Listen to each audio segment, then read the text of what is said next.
நடிகர் விஜய் வந்து சர்க்கார்னு படம் நடிச்சிருந்தாரு. அதுல கூட பாத்தீங்கன்னா இந்த ஃப்ரீயா கொடுத்த மிக்ஸி கிரைண்ட் எல்லாம் தூக்கி போட்டு உடைக்கிற மாதிரிலாம் சீன் வச்சிருந்திருப்பாரு. சோ உணர்ச்சி வசப்பட்டு எடுத்துட்டாரோ அப்படின்னு ஃபீல் பண்ணிட்டு இருப்பாரு. இப்ப இன்னைக்கு வந்து பாத்தீங்கன்னா சூப்பர் 6 அப்படிங்கிற பேர்ல அறிவிச்சிருக்கு. சூப்பர் 6 தானே? சூப்பர் 6 அப்படிங்கறதே பாத்தீங்கன்னா ஒரு லாட்டரியோட பேரு. சோ லாட்டரிங்கிறது வந்து ஏற்கனவே விஜய் கூட நிறைய கனெக்ஷன் இருக்கு. சோ அவர் அறிவிச்ச திட்டமும் சூப்பர் 6 லாட்டரிங்கிற பேர்லாம் அவர் அறிவிச்சிருக்காரு. சோ அவர் அரசியல் கட்சியே ஒரு லாட்டரி போலதான், அடிச்சா லக்கு, ஒரு கேம்பிளிங் தான் அவரு. சோ கேம்பிளிங் மாதிரி தான் பாலிடிக்ஸ் பண்ணிட்டு இருக்காரு. ஒரு குளோரிஃபைட் ஃபேன் கிளப், ஒரு ரசிகர் மன்றத்தை இன்னைக்கு வந்து அரசியல் கட்சி போல் பக்குவம் இல்லாமல் இதை விட பெரிய ஜாம்பவாங்கள்லாம் இருந்திருக்காங்க. புரட்சிக்கு தலைவர் எம்ஜிஆர் இருந்திருக்காரு, நடிகர் திலகம் சிவாஜி கணேசன் இருந்திருக்காரு, சூப்பர் ஸ்டார் ரஜினிகாந்த் இருக்காரு, திரு அஜித்குமார் இருக்காங்க.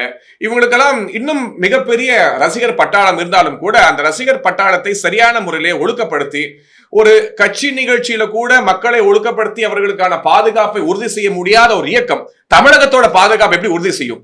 ஒரு சின்ன குழந்தை, ஒரு குழந்தையை தூக்கிட்டு வராங்க ஒரு மீட்டிங்க்கு, அந்த ரசிகரை கண்டித்து இந்த மாதிரி நடக்க கூடாது அப்படின்னு கூட சொல்ல முடியாத ஒரு தலைவர் எப்படி வந்து நாளைக்கு மக்களுக்காக குரல் கொடுப்பார் அப்படிங்கிற ஒரு கேள்வி எல்லாரும் மனசுலயும் இன்னைக்கு வந்து இருக்கு. அந்த ஒரு வீடியோ நிறைய பேர் பார்த்திருப்பீங்க. ஒரு சின்ன குழந்தைய வந்து தூக்கிட்டு இருந்திருப்பாங்க, அந்த குழந்தை கீழே கடந்து மிதிச்சுட்டு மேல போறாங்க, ஒரு சின்ன குழந்தை, பெண் குழந்தை.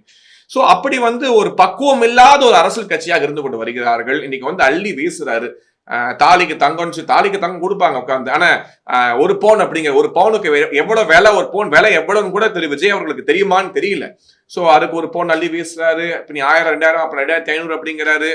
சோ இன்னைக்கு வந்து வாய்க்கு வந்த வாக்குறுதி அடிச்சு விட்டுருக்காரு. சோ ஒருத்தங்க வந்து ஜெயிக்க முடியாது முடிவாயிருச்சுன்னா என்ன வேணா சொல்லலாம்.